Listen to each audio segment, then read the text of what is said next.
Bom dia, tudo bem? A mensagem que Deus colocou para mim hoje, ela diz assim: o amor é o alimento da alma e Cristo o sabor da vida. Senhor, tende misericórdia de nós. Perdoa, Pai, todos os nossos pecados, livra-nos de todo o mal, nos afasta de tudo aquilo que não vem de Ti. Nós agradecemos, Senhor, por mais esse dia, pelo alimento, pela palavra, pela presença. Aceita, Senhor, essa nossa oração, esse nosso louvor, pois nós Te amamos, bendizemos, adoramos. Somente Tu é o nosso Deus e em Ti confiamos. Todos os dias nós temos a necessidade de nos alimentar. E quando nós ficamos muito tempo sem comer, isso gera um desconforto. Muitas vezes nós ficamos irritados, causa mau hálito, a gente fica estressado e a gente acaba, na maior parte do tempo, convivendo muitas vezes com a fome. Só que também existe um outro problema. Nem sempre aquilo que a gente sente está relacionado a uma fome que seja do corpo. Existe uma fome que é a fome da alma. Sabe como que a gente sente a fome da alma? Através da ansiedade. Quando nós ficamos ansiosos, aquela sensação de querer que algo aconteça, mas a gente não sabe o que. É como se nós estivéssemos atrasados para alguma coisa, mas a gente não tem compromisso nenhum. É como se alguma coisa dentro de nós ficasse gritando: Oi, eu estou aqui, eu estou aqui. Porém, a gente olha para um lado e olha para o outro e não encontra ninguém. A fome fisiológica é fácil da gente entender, só que a fome espiritual é um pouco mais difícil, porque desde pequeno nós aprendemos a conviver com os nossos sentimentos ruins. A frustração, o medo, a incerteza, a insegurança, a raiva, os ciúmes, as brigas e tudo aquilo que vem e tira o nosso ego ou o nosso centro de linha. E aí a gente acaba exaltando, acaba gritando, acaba berrando, acaba se manifestando de forma totalmente negativa. E é nesse momento que eu te pergunto: quando foi a última vez que você alimentou a sua alma? Ou será que você sabia que a nossa alma precisa ser alimentada? Mas qual alimento será que satisfaz a nossa alma? Quantas vezes eu tenho que comer? Uma vez por semana? Uma hora por semana? Quanto será que é o suficiente? Aí vai depender de uma única coisa: dos teus próprios sentimentos. Se eu te perguntar, até quando você come? Até que eu me sinta satisfeito. Tem gente que come mais do que o necessário e é possível a gente olhar isso. A gente nota, né, tudo aquilo que é descontrole. Porque a falta de Deus, ela provoca descontrole na nossa vida. Então a gente come para não pensar na onde Deus está ou o que Ele quer de nós. A gente come simplesmente para se distrair, sabe? Por aqueles 5 minutos a gente não pensa em mais nada. Depois a gente fica ali talvez cheio, passando mal um pouco, e depois volta a esse estado e fica nisso perpétuo. Se a gente for lá na palavra de Deus, em Mateus 4,4, Jesus vai falar exatamente sobre isso. Jesus respondeu: está escrito, nem só de pão viverá o homem, mas de toda palavra que procede da boca de Deus. Agora vamos fazer a nossa substituição preferida. O amor é o alimento. Qual palavra nós substituímos por amor? Deus. Então, Deus é o alimento. E o que Jesus disse? Que nem só de pão viverá o homem, mas de toda a palavra que procede da onde? Da boca de Deus. Então, o alimento da alma é a palavra de Deus. Então, não basta às vezes eu simplesmente orar, não basta eu dizer que eu acredito, não basta eu ficar imaginando qual é a vontade de Deus, ou o que Deus gosta, ou o que Deus quer. Porque a palavra de Deus tem todo esse direcionamento. E eu preciso também lembrar de uma única coisa que Jesus disse: que vão existir falsos profetas, que vão existir falsos cristos, que vai existir uma mensagem de Deus adulterada. E como eu posso reconhecer um falso profeta, um falso Cristo ou uma mensagem adulterada? Conhecendo a palavra.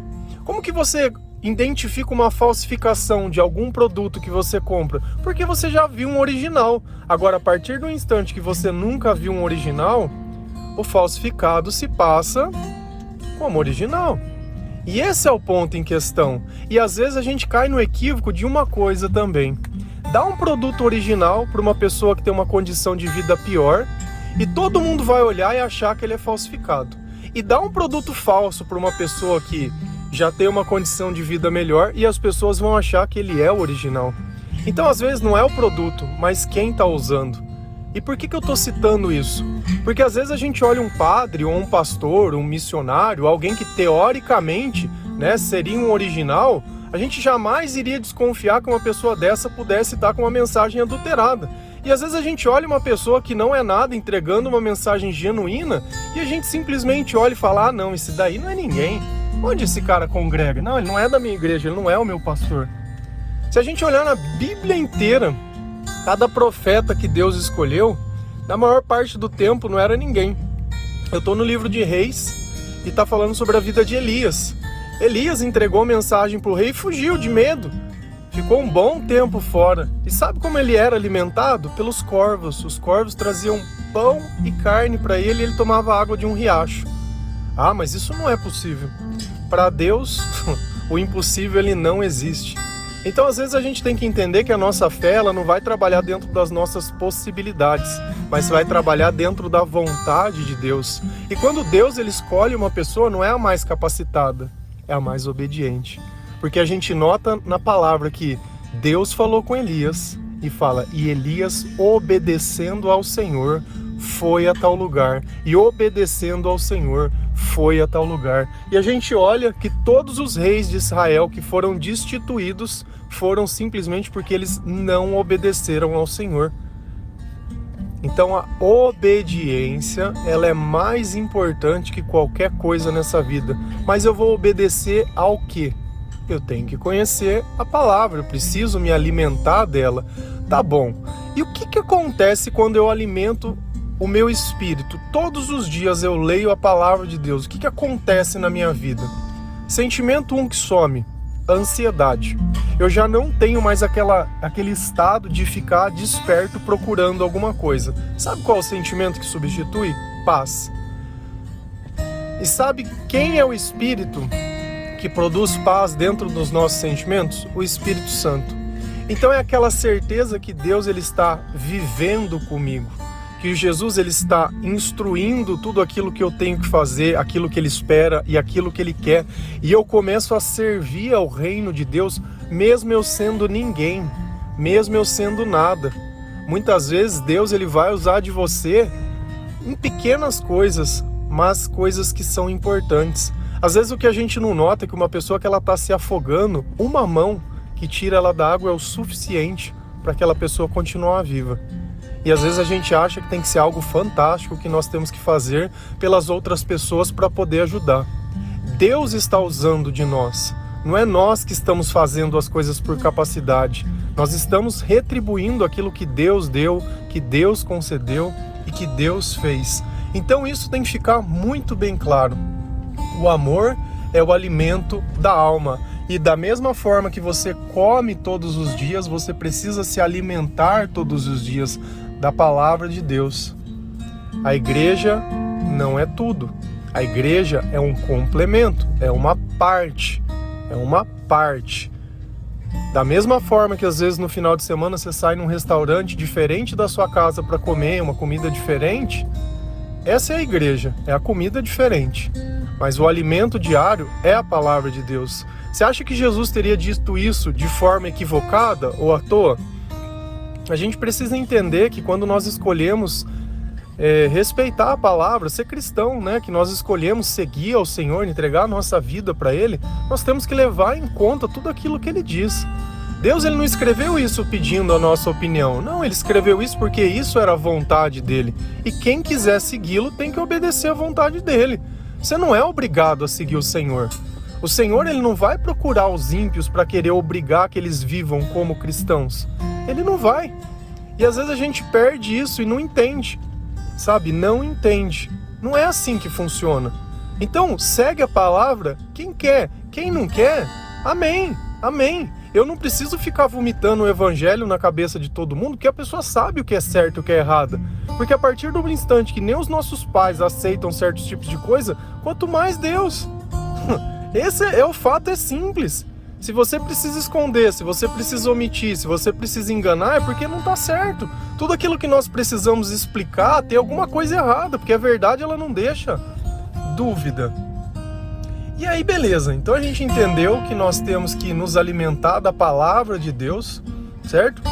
Mas, além da palavra, será que existe mais alguma coisa que nos alimenta, que alimenta a nossa alma? João 6,35. Então, Jesus declarou: eu sou o pão da vida. Aquele que vem a mim nunca terá fome. Aquele que crê em mim nunca terá sede. Olha que revelação que o Senhor nos dá. Além da palavra, não basta só a palavra de Deus. Nós precisamos também de quem? Do pão vivo que desceu do céu. Nós precisamos crer em Jesus, conversar com Jesus, falar com Jesus, orar para Jesus, e Jesus tem que ter o primeiro lugar na nossa vida, porque Ele é o nome que está acima de todo nome. Então, quando nós conversamos com Jesus, nós estamos nos alimentando. Quando eu vou até Jesus expondo os meus problemas, eu estou crendo nele. E o Senhor deixa muito bem claro que eu nunca vou ter fome e nunca vou ter sede. Fome e sede são necessidades básicas, coisas que todos os dias nós precisamos. Só que aqui ele não está falando da fome do corpo e nem da alma. Deus sabe que nós precisamos de todas essas coisas, isso nós não precisamos falar para ele. Porém, as questões espirituais dependem única e exclusivamente da nossa vontade. Porque um ímpio, ele pode comer o mesmo pão que você, mas ele não pode alimentar a alma no mesmo lugar que você, porque ele não acredita nas mesmas coisas que você. E é assim que cada palavra e que cada comportamento faz a diferença. A nossa vida e o nosso comportamento a gente tem justamente porque Deus está do nosso lado. E essa tranquilidade que nós temos, mesmo em meio ao caos, é justamente isso. É porque o Senhor nos capacita a fazer uma boa obra, baseado no Espírito dele, nos sentimentos dele, nas capacidades dele e nas coisas que somente ele pode nos dar. E a gente vai no resto da frase: Cristo, o sabor da vida. Se a gente comer uma comida sem sal, é comida sem graça. Quem não gosta de uma batatinha frita? Nossa, é uma delícia, mas tira o sal. O sal é aquilo que quando ele está certo, ninguém sente falta. Porém, quando falta, todo mundo sabe que está sem. E essa é a medida de Cristo na nossa vida. Quando ele está na nossa vida, todo mundo percebe que você está certo. Você não precisa ficar exaltando Cristo, vomitando o evangelho na cabeça dos outros. Porém, quando falta Cristo no nosso comportamento, fica muito evidente. Porque é um comportamento descontrolado, um comportamento descompensado. É aquela forma de pensar humana, que julga, que condena, que se baseia apenas nos próprios interesses. Não tem nada além da própria vida, não tem nada além do próprio umbigo. Então a gente nota que quando falta esse sabor de Cristo na nossa vida, o comportamento é péssimo. Você quer ver um comportamento péssimo? Coloca duas pessoas sem Deus, casadas, ou duas pessoas sem Deus namorando, ou amigas, seja lá o que for, e larga elas lá. Você vai ver o tamanho das marcas que vão causar nessas pessoas e a infelicidade, porque parece que o relacionamento é uma prisão, porque ambos não se amam, ambos não têm Cristo, o amor é Deus. Ambos estão ali porque fizeram um juramento que sem Deus é impossível de se cumprir. Como que a gente perdoa sem Deus? Como que a gente aceita o não de Deus sem Deus, se eu não estou com Deus, se eu só coloco o meu interesse? Quando a gente olha Paulo fala: olhei 3 vezes ao Senhor pedindo para que ele tirasse um espinho da minha carne. E ele não deixa claro o que é esse espinho. Se é uma doença, se é um desejo, se é um pensamento, sei lá, se é alguma coisa que atentava, ele não fala.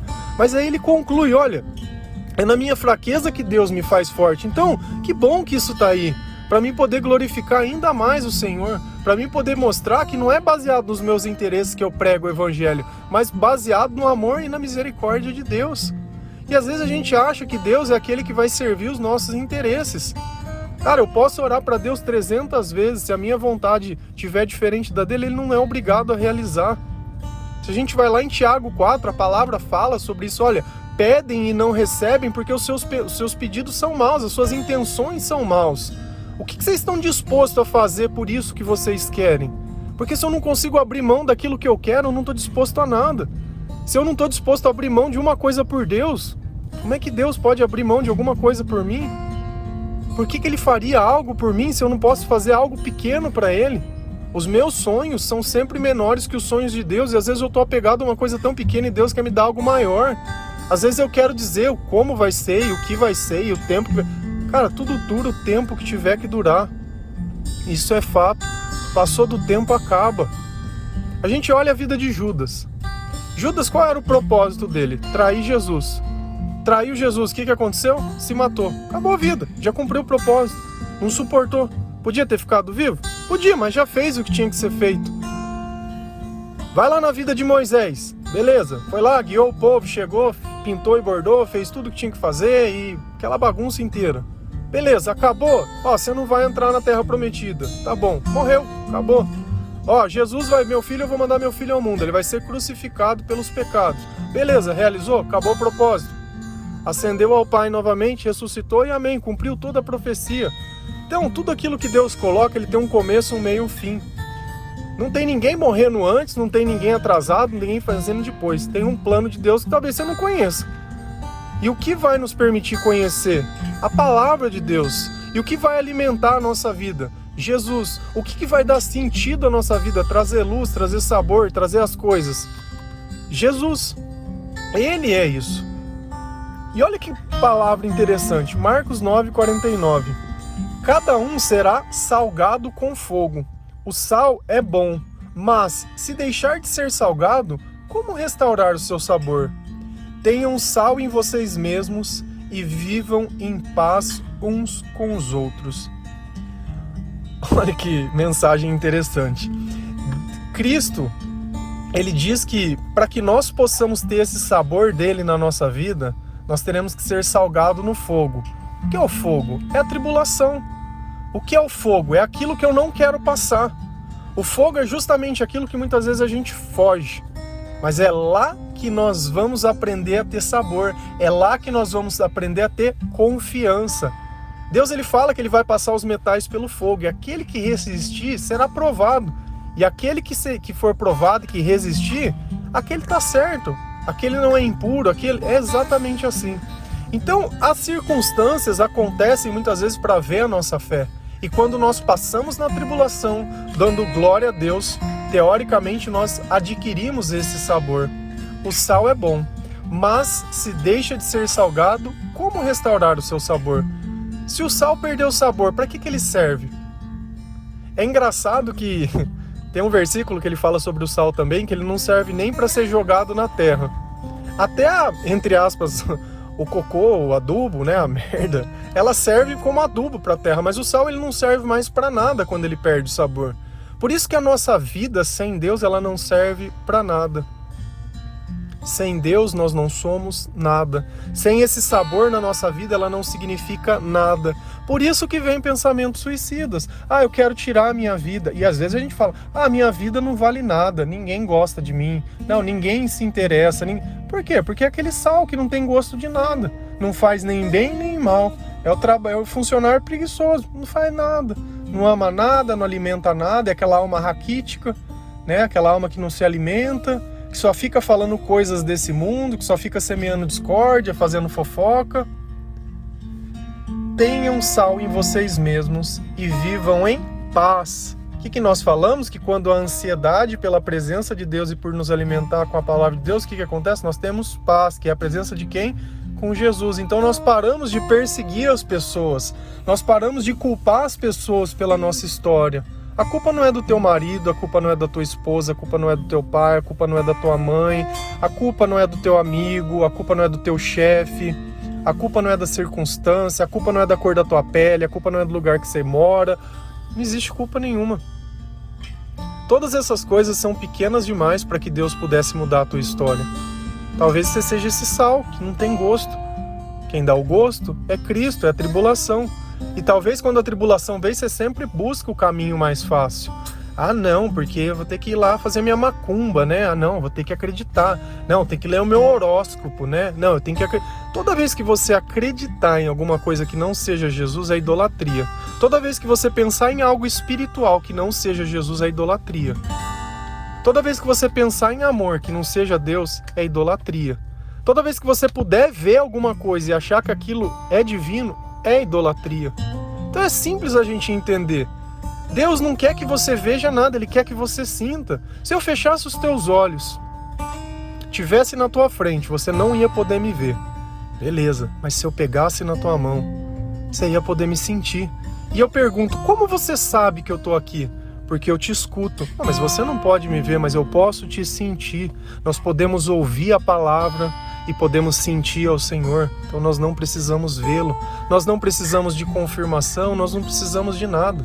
Não precisamos de nada, precisamos apenas entender que o amor é o alimento da alma, que Deus é o alimento da alma, que Jesus é o alimento da alma, que a palavra é o alimento da alma e que a tribulação, ela não é o nosso fim, mas justamente aquilo que traz sabor para a nossa vida, é aquilo que as pessoas olham e falam, poxa, como faz a diferença, como faz falta.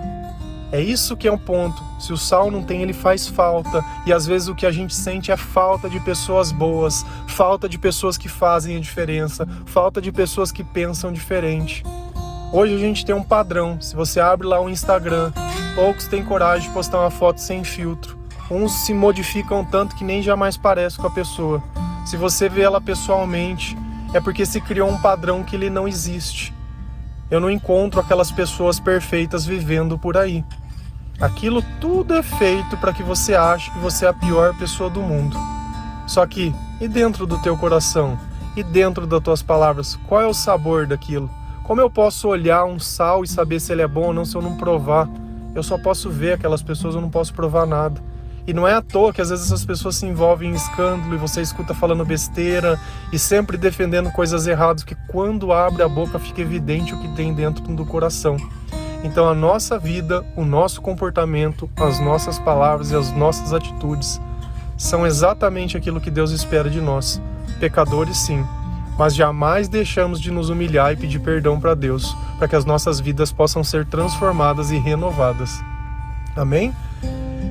Que Deus abençoe cada um de vocês, que você entenda que você precisa ler a palavra de Deus todos os dias na sua casa. Lembra que a igreja é aquele restaurante que você come no final de semana, mas durante a semana, durante o trabalho, durante tudo é aquilo. Coloque a leitura da palavra de Deus no primeiro momento do seu dia, quando você acorda. Porque depois, tranquilo, se não chega no final do dia, você está cansado, você vai oferecer para Deus o resto. Oferece o melhor do seu dia para o Senhor. Oferece o melhor. Nós temos, Deus, quando Ele pediu um sacrifício, Ele pediu o melhor touro, o melhor a ovelha, o melhor de tudo. Nós temos que dar o melhor. Aí sim você vai ver qual é a vontade de Deus, como compensa o sentimento, como é viver sem ansiedade, sem tristeza. Cara, é maravilhoso. É maravilhoso. Como você nunca viveu, talvez você ache que isso não seja possível. Mas experimenta alimentar por um tempo a sua alma. Fique um mês fazendo isso. Veja se não faz diferença. Amém? Que Deus abençoe cada um de vocês. Feliz a nação cujo Deus é o Senhor. Um bom dia.